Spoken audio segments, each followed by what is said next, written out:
পরিচয় দিয়ে বেদ বলছেন ওম পূর্ণমিদম পূর্ণাৎ পূর্ণমিচ্যতে पूर्णमादाय पूर्णमेवावशिष्यते ओम या देवी रूपे ओम नमस्तुते ओम नमो नमः ईशो सर्वस्व जगतं खालिदं भाले विष्णु जसासु गिरिहे धर्ममहं पापमादं अल्लाह इल्लल्लाहि वनादि स्वरूपे ओम नमस्तुते ओम नमो नमः अल्लाह जस्तां सस्तां पूर्णां परम्परा ओम परभण्ड प्रभासित कल्याण सन्ति जुगे जुगे नमः सर्वधा तो कल्याण वसुमति गौरी से मृत्यु जरा मृत्यु गमोनि नमोः न द्वितीयो मन तृतीयो मन चतुर्थो मन पंचुते न पंचो मन षष्ठो मन सप्तो मन पंचुते नवष्टो मन नवो मन दशो मन पंचुते एक আল্লাহর পরিচয় দিয়ে বেদ থেমে যায় আমার নবী মুস্তাফার পরিচয় দিয়ে বলছেন ओम जो रजस्व जो दिता जो किसस्व बरभंडो नाथे मनस्सो कीरे ओम इंद्रजन पस्रतो नामे नारा संसा भविष्यते वेद बोलছে শোনো হে পৃথিবীর মানুষ কত জায়গায় গিয়ে তোমরা শিরকের আস্তানায় যাবে তোমাদেরকে কোথাও যাওয়ার দরকার হবে না আমাদের খোদাকে বলেন না কয়জন এক অসুস্থ করে কে আল্লাহ সুস্থ করে কে আল্লাহ কল্যাণ দেয় কে আল্লাহ আমাদের সব কিছু আল্লাহর হাতে কিন্তু অন্য ধর্মের লোককে জিজ্ঞাসা করেন যে সংসারে বরকত দেবে কিনা তো মা লক্ষ্মী বলে না কিন্তু শুনেন সারা পৃথিবীর সৃষ্টিকর্তা যদি দুইটা হয়ে যায় সাধারণত দেশের সরকার দেখে ডবল ইঞ্জিনের যদি সরকার এক সরকার বলবে যে ওই জায়গায় কাজটা করে দেন আর এক সরকার বলবে না ও আমাকে মানে না ওকে করতে হবে না আমার এবার যদি দুইটা আল্লাহ হতো এক আল্লাহ বলছে আজকে চাঁদ পাড়াতে বৃষ্টি দে ও বলছে না ওখানকার লোক আমার ইবাদত করে না ওখানে বৃষ্টি দেব না অন্য জায়গায় হরি হরি ওদিকে হচ্ছে এদিকে হয় না ওইদিক থেকে ওর এরিয়া ওর এরিয়াতে হচ্ছে এরিয়াতে হয় না ডবল খোদা হলে ঝামেলা মাঝে কিন্তু না খোদা হলেন এক খোদা এক বেদ বলছে শোনো না দ্বিতীয় মন তৃতীয় মন চতুর্থ মন পঞ্চুতে না পঞ্চম মন ষষ্ঠ মন সপ্তম মন পঞ্চুতে নবষ্ঠ মন নবম মন দশম মন পঞ্চুতে এ মুসলমানরা তোমরা অন্য জায়গায় গিয়ে পথভ্রষ্ট হয়ো না তোমাদের খোদা দুইটা তিনটা চারটা পাঁচটা হবেন না তিনি হবেন এক আল্লাহু আল্লাহ আর সে আল্লাহকে মানার পরে পরে বলছে যদি জান্নাতি হও তাহলে কাকে মানবে যেই নবী মরুর শহরে জন্ম গ্রহণ করবে আরো হয়েছে সুমতি যেই নবীর নাম বেদের ভাষায় বলা হয়েছে নারা সংসিত নারা সংসিত বিষ্ণু জাসা এটা হচ্ছে সংস্কৃত ভাষা এর যদি বাংলা করেন তাহলে হবে আল্লাহর দাস আল্লাহর গোলাম আর যদি আরবি করেন তাহলে হবে আব্দুল্লাহ আরবি করলে হবে আব্দুল্লাহ যেই নবীর মায়ের নাম হবে সুমতি এটা সংস্কৃত ভাষা যদি বাংলা করেন তাহলে হবে সুন্দরমন আর যদি আরবি করেন হবে আমিনা আরবি করলে হবে আমিনা যেই নবীর নাম বেদের ভাষায় বলা হয়েছে নারা সংসিত এর যদি বাংলা করতে যান নারা সংসিতের বাংলা হবে প্রশংসিত আর যদি এর আরবি করতে যান হবে মুহাম্মাদুর রাসূলুল্লাহ মুহাম্মাদুর রাসূলুল্লাহ সেই নবীর আশিক সেই নবীর প্রেমিক সেই নবীর দিওয়ানা হয়ে সেই নবীর নওয়াসার প্রেমিক হয়ে আজ শহীদায়ে কারবালা কনফারেন্সে এসে বসেছেন এই জায়গাকে নবী কি বলেছেন নবী বলছেন দুনিয়ার বুকে যখন তোমরা দেখতে পাবে জান্নাতের বাগানের পাশ দিয়ে হেঁটে যাবে তোমরা চলে যেও না সেখানে বসে আর সাহাবায়ে কেরাম জিজ্ঞাসা করছেন ইয়া রাসূলুল্লাহ ইয়া হাবিবাল্লাহ জান্নাত জাহান্নাম পরকালের কথা জান্নাত জাহান্নাম পরকালের কথা, দুনিয়ার বুকে কোথায় জান্নাতের বাগান পাবো, বসে যাব। নবী বলছেন যেই জায়গায় আল্লাহ এবং আল্লাহর রাসূলের জিকির ও আজকার হবে সেখানে বসে যাও, সেটাই জান্নাতের বাগান। জোরে বলুন। নবীর কথা অনুযায়ী আপনারা বসে আছেন কোথায়? জান্নাতের বাগানে। আর জান্নাতি বাগানে বসবে তারা জান্নাতি লোক হবে যারা, জান্নাতি লোক হবে যারা। তাই ইমামে হুসাইনের মহব্বতে এসে বসেছেন, এটাই আল্লাহ পাকের কাছে লাখো কোটি শুকরিয়া করেন। চাঁদ পাড়াতে তো অনেক লোক আছে, এটা কি বলে কাটা রাস্তা, কি কাটা রাস্তা গ্রামে তো অনেক লোক আছে, কিন্তু সব লোকগুলির মধ্যে থেকে আপনাদেরকে চিনে চিনে আল্লাহ ভালোবেসে এনে বসিয়েছেন। আল্লাহ ভালোবেসে এনে বসিয়েছেন। বলেন, যদি আপনি প্রধানমন্ত্রীকে ভালোবাসেন তাহলে কি হলো? আপনি ভালোবাসেন, আপনি ভালোবাসেন। আর প্রধানমন্ত্রী যদি নিজে বলে ওটা আমার ভালোবাসার লোক, আপনার লেভেল তার লেভেলে হবে। আপনি যখন বললেন আমি প্রধানমন্ত্রীকে ভালোবাসি, আপনাকে বাসের সিটও দিবে না, বাসের সিটও দিবে না। যদি প্রধানমন্ত্রী একবার বলে দেয় ওই লোকটাকে আমি ভালোবাসি, আপনাকে প্লেনে যেতে কেউ আটকাতে পারবে না। মুসলমান সাধারণ প্রধানমন্ত্রী যে আল্লাহ সারা বিশ্বকে বানিয়েছেন, সারা বিশ্বকে বানিয়ে নবী মুস্তাফাকে প্রধানমন্ত্রী করে দিয়েছেন, সেই নবী বলছেন আমার মাহফিলে তারাই বসে যাদেরকে আমি নবী মুস্তাফা ভালোবাসি, যাদেরকে আমি নবী মুস্তাফা ভালোবাসি। মুসলমান, নবী মুস্তাফা আপনাকে ভালোবেসে বসিয়েছে। নবীর হক আদা করতে চান কি চান না? নবীর হক আদা করতে চান না? যেই নবী আপনার জন্য সারা সারা দিন পাথরের আঘাত খেয়ে খেয়ে, যেই নবী আপনার জন্য 3 দিন 4 দিন পর্যন্ত পেটে পাথর বেঁধে ইসলামকে প্রচার করেছেন, যেই নবী আপনার জন্য তায়েফের ময়দানে কত কাফেরের পাথরের আঘাত লেগে লেগে নবীর শরীর দিয়ে রক্ত বেরিয়েছে, সেই নবী, যেই নবীর সামনে হযরত জিবরাইল আলাইহিস সালাম একদিন আসলেন, এসে বলছেন ইয়া রাসূলুল্লাহ ইয়া হাবিবাল্লাহ নবী। নবী বললেন বলো জিবরাইল। বলছেন ইয়া রাসূলুল্লাহ আমি মুসা আলাইহিস সালামের উম্মতকে জাহান্নামে দেখেছি। নবী চুপ থাকলেন। আবার বলছেন ইয়া রাসূলুল্লাহ আমি শীস আলাইহিস সালামের উম্মতকে জাহান্নামে দেখেছি। নবী চুপ আছেন। আবার বলছেন ইয়া রাসূলুল্লাহ হযরত ইব্রাহিম আলাইহিস সালামের উম্মতকে জাহান্নামে দেখেছি। আমার নবী মুস্তাফা বলছেন এ জিবরাইল বলো আমার উম্মতকে কি জাহান্নামে দেখেছো? আমার উম্মতকে কি জাহান্নামে দেখেছো?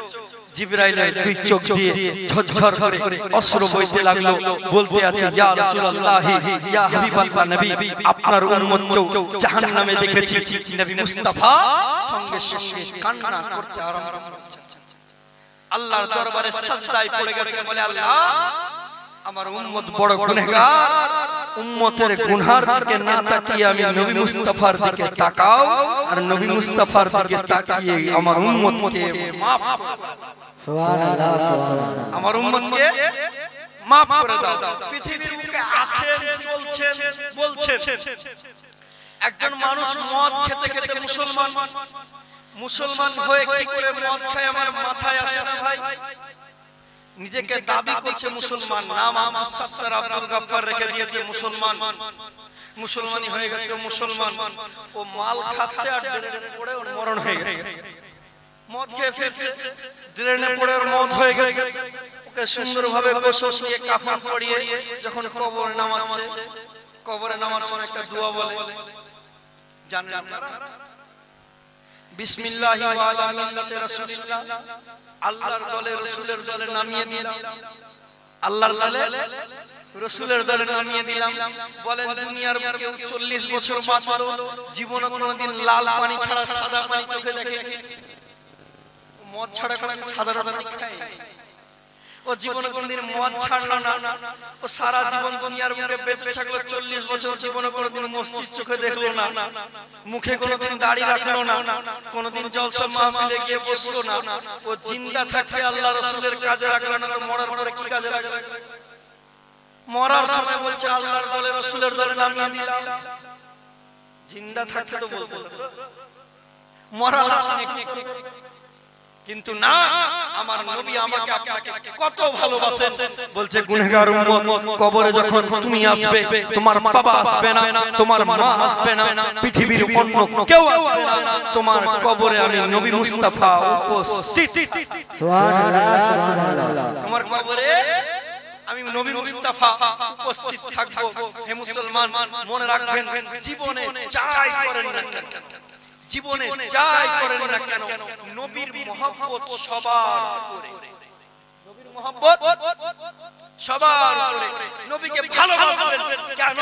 আলা হযরত বলেন, বা খুদা খুদা, বা খুদা খুদা কা यही है वो दर्द, नहीं है कोई मफर मकर, जो यहाँ से हो वो वहाँ से हो, जो यहाँ नहीं हो। सुभान अल्लाह सुभान अल्लाह। खुदार रास्ता, খোদার পথে চলবেন, কোথায় খুঁজবেন? খোদা তোমাকে খুঁজবো কোথায়? খোদা বলছেন পৃথিবীর কোথাও যেতে হবে না, নবী মুস্তাফার দরবারে চলে যাও। নবী মুস্তাফার দরবারটাই হচ্ছে স্বয়ং খোদা।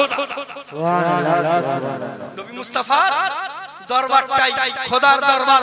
সেই নবীর ব্যাপারে যারা নিজের আকীদা দুর্বল করে ফেলছেন, বলবো মুসলমান, আপনি যখন নিজেকে নবীর আশিক বলে দাবি করছেন, নবীর ব্যাপারে আকীদা গড়বড় হলে চলবে? বলেন চলবে? ভাষা বুঝতে পারেন আপনাদের ভাষায় বলবো, না বুঝতে পারলে আপনাদের ভাষায় বলবো। বুঝতে পারছেন বাংলা? নবীর ব্যাপারে যদি আকীদা খারাপ হয়ে যায়, বরবাদ হয়ে যাবে। একটি গাছ লাগানো আছে, ও গাছের ডাল কেটে দেন, ও গাছ বাঁচবে। ও গাছের ফল পাড়েন, ও গাছ বাঁচবে। ও গাছের ফুল পাড়েন, ও গাছ বাঁচবে।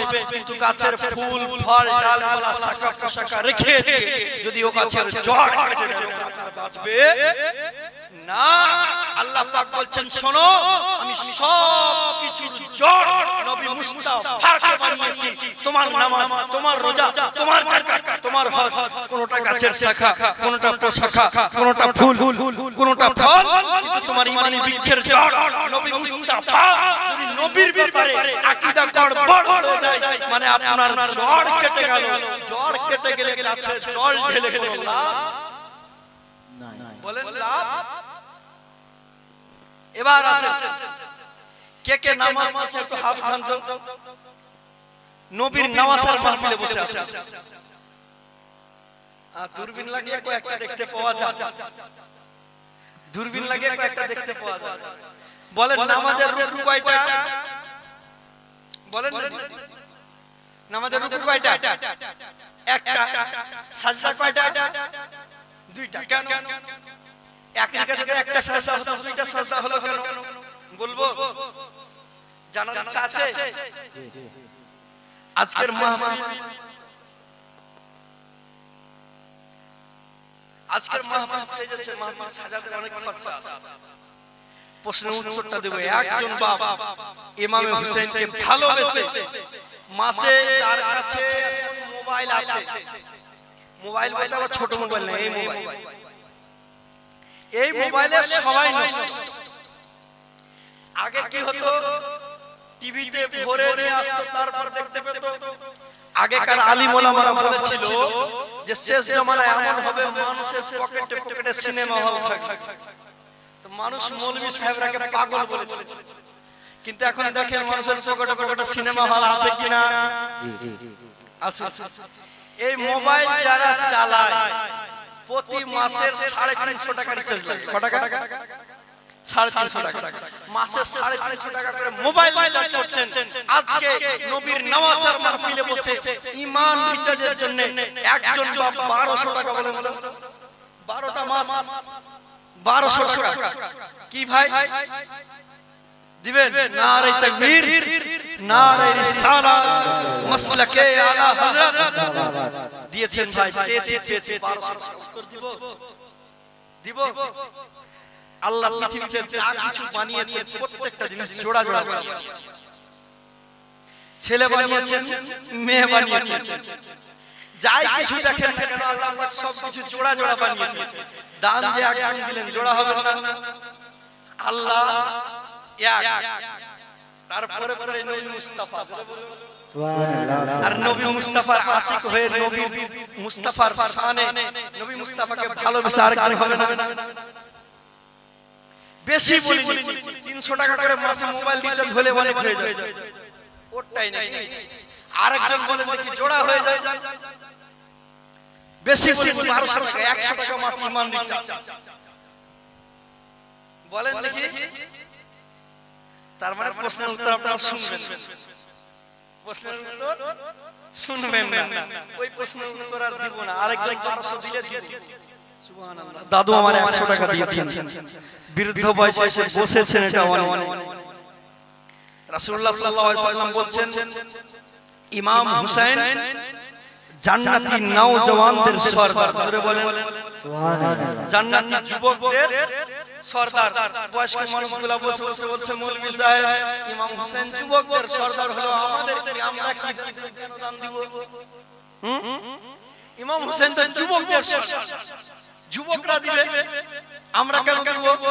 শুনেন নবী মুস্তাফা বলছেন যখন মানুষ সবাইকে হিসাব নিকাশের পরে জান্নাতে দেওয়া হবে, কোন বয়স্ক লোক বয়স্ক হয়ে জান্নাতে যাবে না, সবাই যুবক হয়ে জান্নাতে, সবাই যুবক হয়ে জান্নাতে যাবে।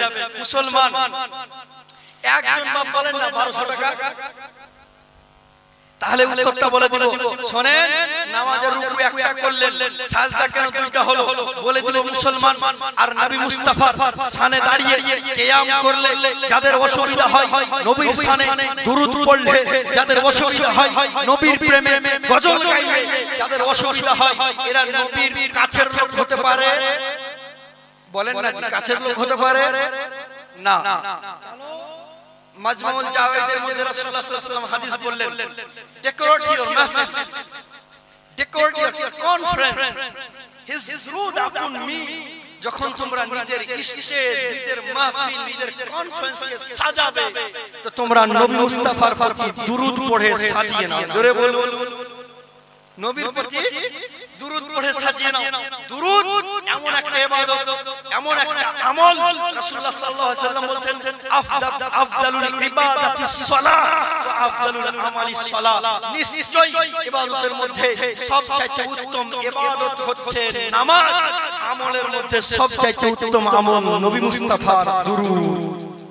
নবী মুস্তাফার দুরূদ। আল্লাহর কোরআন কি বলল? নিশ্চয়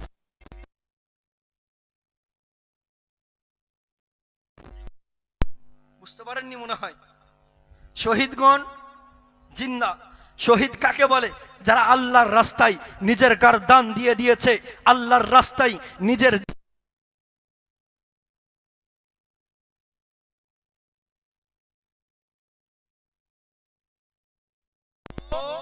বেশিরভাগ চান্স থাকবে শহীদের মৃত্যুবরণ। জোরে বলুন, বলবো আমলটা বলবো। আগের 1200 টাকা কেউ দেন নিজে, আগে ওইটা বলবো। তার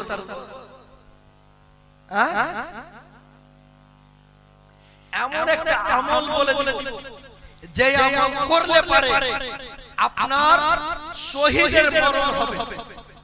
আর শহীদের মরণ হলে কি হবে? শহীদের মরণ হলে বিনা হিসাবে জান্নাতে যাবে। শহীদের মরণ হলে বিনা হিসাবে জান্নাতে যাবে বলে দিবে। একজন 500 টাকা আসেন দেখি, এটা বলে দিব। আগেরটা বলবো না, এটা বলে দিব।